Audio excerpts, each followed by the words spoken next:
প্রণাম করে শ্রদ্ধা জানিয়ে কালকের বদলে রবিবার বর্তমানে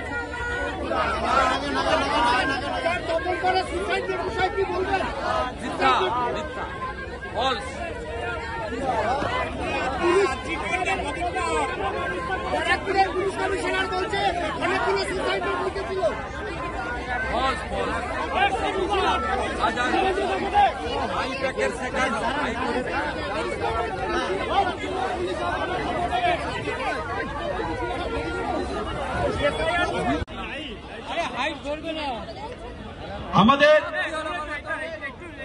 আজকে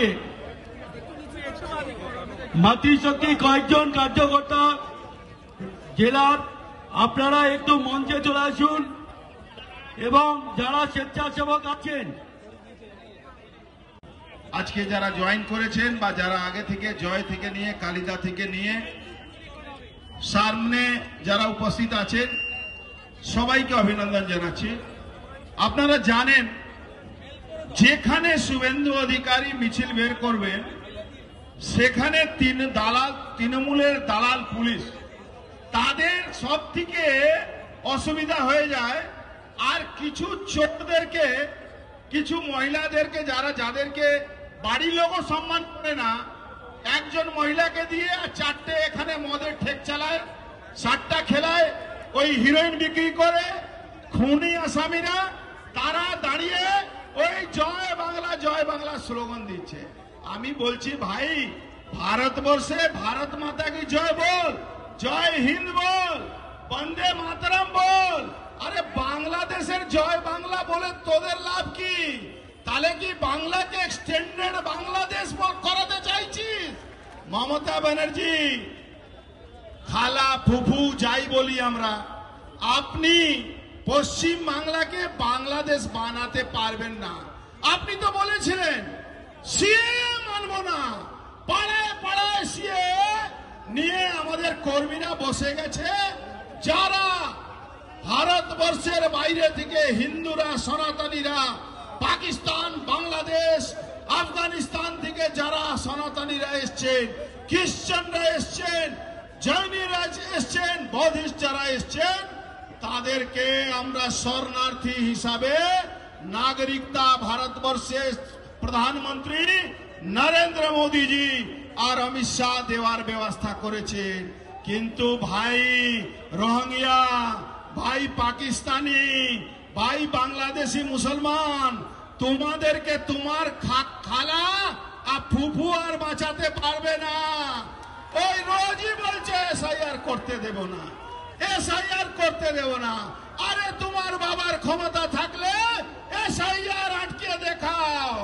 ভারতীয় জনতা পার্টির ব্যাপার নয় এটা, এটা দেশের সংবিধানের ব্যাপার, আর সংবিধানের আগে কেউ নেই। আমাকে একজন বলছিলেন উনি সংবিধান নিয়ে হাঁটছেন কলকাতা, আরে রাহুল গান্ধী সংবিধান নিয়ে হাঁটতে হাঁটতে আজকে এমন অবস্থা হয়ে গেছে কি দূরবীন দিয়ে দেখতে হচ্ছে। আমি 7 দিন বিহার ইলেকশনে প্রচারে গিয়েছিলাম, সুইপ করছে এনডিএ সরকার আসছে, কিন্তু মমতা ব্যানার্জি আপনাকে তো ওখানে কোথাও দেখা যাচ্ছে না। আপনি নাকি ফায়ার ব্র্যান্ড।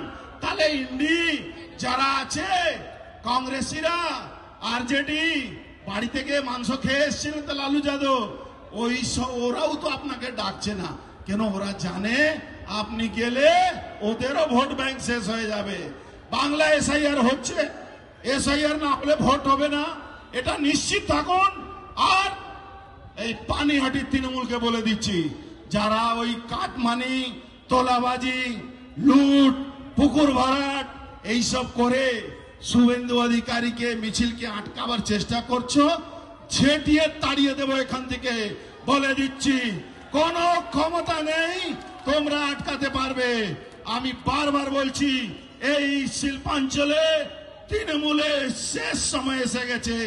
এই শিল্পাঞ্চলে এই চোর নান্টু হোক বা যারা লাশ পুড়াবার জন্য যাকে চেয়ারম্যান করা হয়েছিল, আমাদের অভয়া দিদিকে, আমাদের অভয়া বোনকে, সবাইকে সামনে রেখে শপথ খাচ্ছি। এখন মমতা ব্যানার্জি ওই হসপিটালে মর্গে ডেড বডি খুঁজে বেড়াচ্ছে। যার 3টে আঙুল নেই সে নাকি সুসাইড নোট লিখছে, লজ্জা হয় না? যার আঙুল নেই তার সে সুসাইড নোট লিখছে।